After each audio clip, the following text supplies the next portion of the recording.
So here's my TED Talk language. Documentation begets transparency.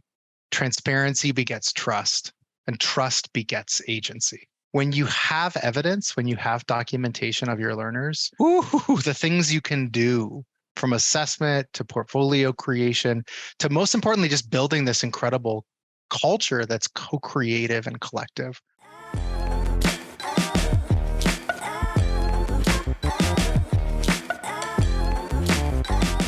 One of the most overused statements is that culture eats strategy for breakfast. Culture eats pedagogy and curriculum and lesson plans for breakfast. When you have a culture of documentation, it becomes this kind of building block, this foundation that you can build everything else off of.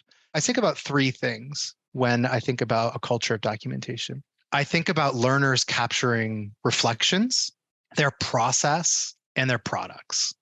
I think about reflection, allowing learners to have time to pause and reflect on an experience, on a sprint that they were doing, on a project. Process, allowing learners to document much more richly their process on how they grew in certain skills, on the overall learning experience. And then product, kind of the iterations of what they're working on. And so many times in learning communities, we only focus on the documentation of product. Even if it's the product or outcome of learning, we do a huge disservice by not allowing learners to properly reflect and to document those reflections as evidence of growth, as evidence of these competencies in your learning program. And then we don't give them any time to think about their process. So their success is only measured in product. And so my first tip is have a check-in culture that's visible. Don't let this work be lonely. Create this kind of communal structure where learners are seeing each other's reflections, process documentation, product documentation.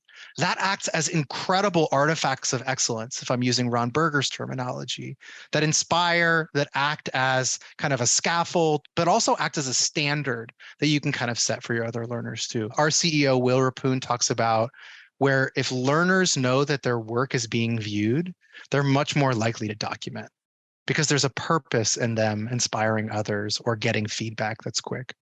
By starting small, whether it's reflections, whether it's a kind of weekly check-in the students are doing, like a scrum from Agile project management. What am I working on? What did I work on last week? What are my blockers? By starting to do that repetitively, you make it second nature.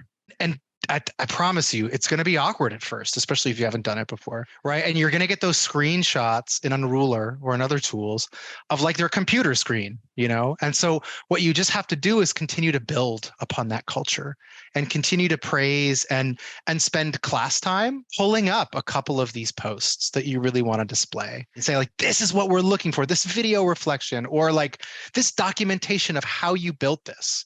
Right? This is what we're seeking and searching for. There is this incredible power when the teacher is not the sole purveyor of knowledge, right? And when there's documentation, when your learners are documenting through reflection, through process, through product, their documentation acts as evidence.